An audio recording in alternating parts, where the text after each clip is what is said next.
call came in on February 14th, 2019, Valentine's Day. What started as a routine ice fishing expedition in northern Minnesota would uncover one of the most disturbing and baffling cases in the state's criminal history. 2 bodies, perfectly preserved beneath 3 feet of ice, sitting upright and smiling as if they were posing for a photograph that would never be taken. Tom Eriksson had been ice fishing on Lake Wendigo for over 30 years. That morning, like countless others, he began drilling holes through the thick February ice, searching for the perfect spot. But as his auger broke through at coordinates that would later become evidence marker number 1, he saw something that would haunt him forever. Beneath the crystalline surface, illuminated by his headlamp, sat 2 figures, a man and woman appearing to be in their 30s, both wearing formal evening wear, positioned as if sitting at an invisible dinner table. Their eyes were open, faces frozen in serene smiles, hands clasped together on what would have been the surface of the table. Eriksson later told investigators he initially thought it was an elaborate prank, some kind of underwater mannequin display. It wasn't until he saw the man's wedding ring glinting in the lamplight that the horrific reality set in. Sheriff's Deputy Maria Gonzalez was the first responder on scene.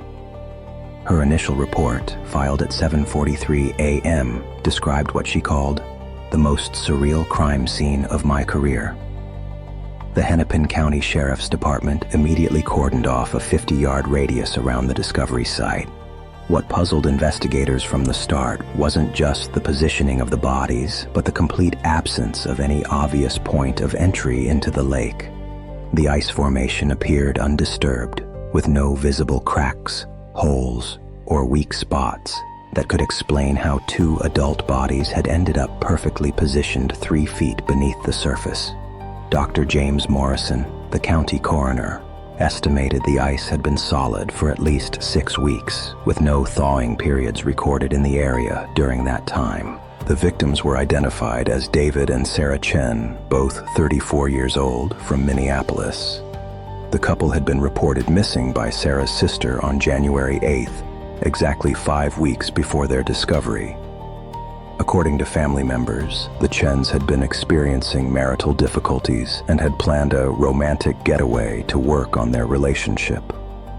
Their car, a blue Honda Accord, was found in the parking lot of the nearby Pine View Resort, where they had checked in on January 6th, but never checked out. Resort staff reported seeing the couple leave their room around 8 p.m. on January 7th, dressed formally, David in a black suit, Sarah in an elegant red dress that matched exactly what they were wearing when found. Security footage from the resort's lobby showed them walking hand in hand toward the exit, both smiling broadly. It was the last confirmed sighting of them alive. Dr. Elizabeth Hartwell, the state's lead forensic pathologist, conducted the autopsies 3 days after the bodies were recovered. Her findings defied conventional explanation. Both victims showed no signs of drowning, hypothermia, or trauma typically associated with death in frozen water. Toxicology reports revealed no alcohol, drugs, or poisons in their systems.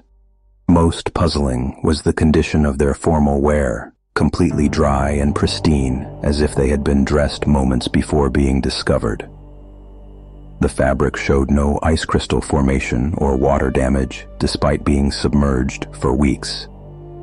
Additionally, both bodies exhibited unusual preservation, with cellular structure indicating they had been frozen immediately after death, preventing normal decomposition.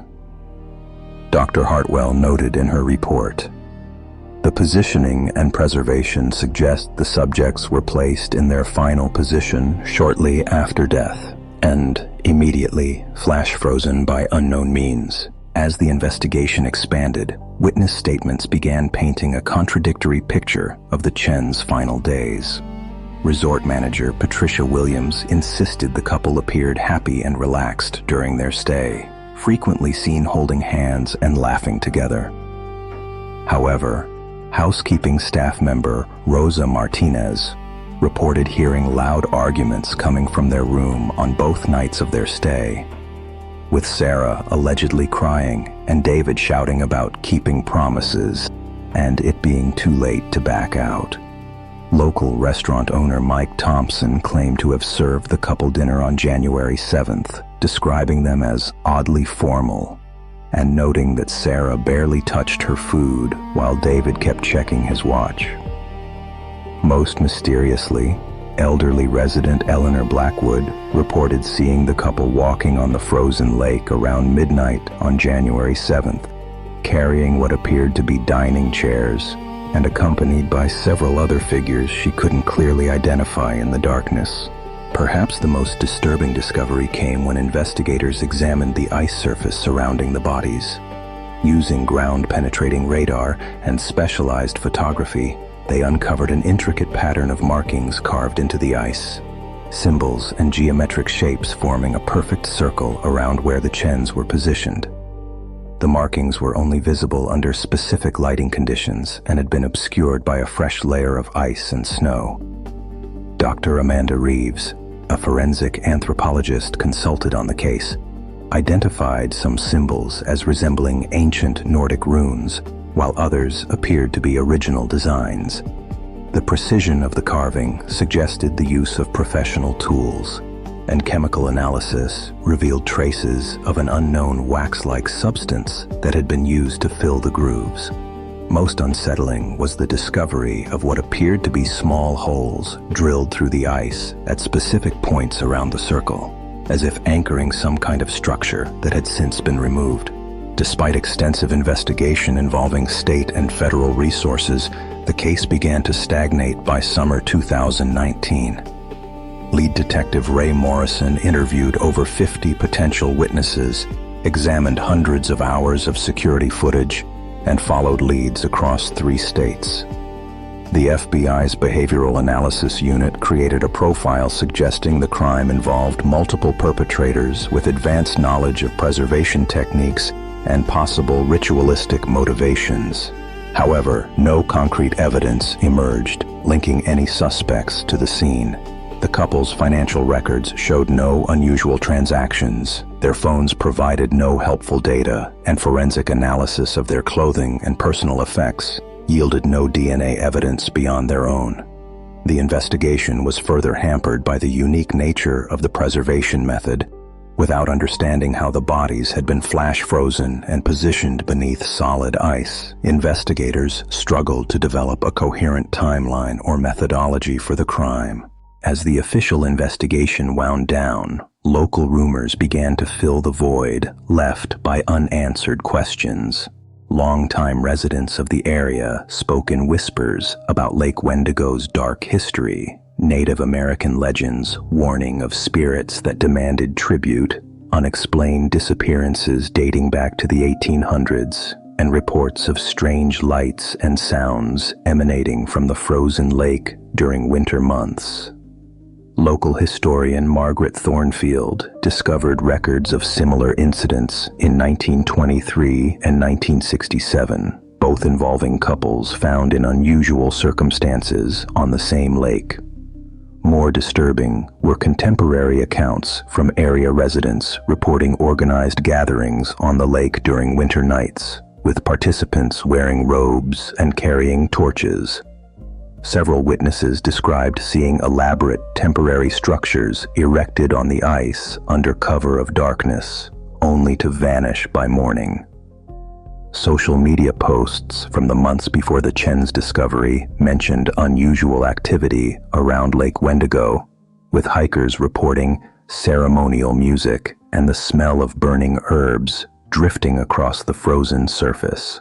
Dr. Marcus Webb, a professor of comparative religion at the University of Minnesota, was consulted after local authorities noticed similarities between the ice markings and historical accounts of winter solstice rituals. Webb's research revealed connections to obscure Northern European traditions involving ice marriages, ceremonies where couples would pledge eternal union through ritual freezing. According to these ancient practices, Participants believed they could achieve immortality by willingly submitting to preservation rituals during specific astronomical events. Webb noted that the positioning of the Chen's bodies, their formal attire, and the timing of their disappearance aligned with these historical accounts. He theorized that a modern cult might have revived these practices, possibly targeting couples experiencing relationship difficulties with promises of eternal love and unity. The professor's research uncovered online forums discussing transcendent preservation and ice-binding rituals, though their connection to the case remained speculative.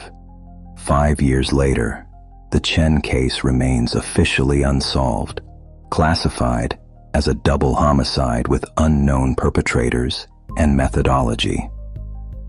The Hennepin County Sheriff's Department continues to receive tips annually, particularly around the anniversary of the discovery, though none have provided breakthrough leads. Lake Wendigo has been permanently closed to ice fishing and winter recreation, with warning signs posted around the perimeter. The Chen family established a memorial fund for missing persons cases, while Sarah's sister continues to advocate for renewed investigation. Detective Morrison, now retired, admits the case changed his perspective on the nature of unsolved crimes. In his final report, he wrote, "Some cases challenge our understanding of what is possible. The Chen investigation has shown me that there are still mysteries in this world that our current methods cannot solve." Local residents continue to report unusual activity around the lake during winter months, and the case has attracted attention from paranormal investigators and true crime enthusiasts worldwide, ensuring that the mystery of David and Sarah Chen's final, frozen tableau continues to haunt those who seek answers in the darkness beneath the ice.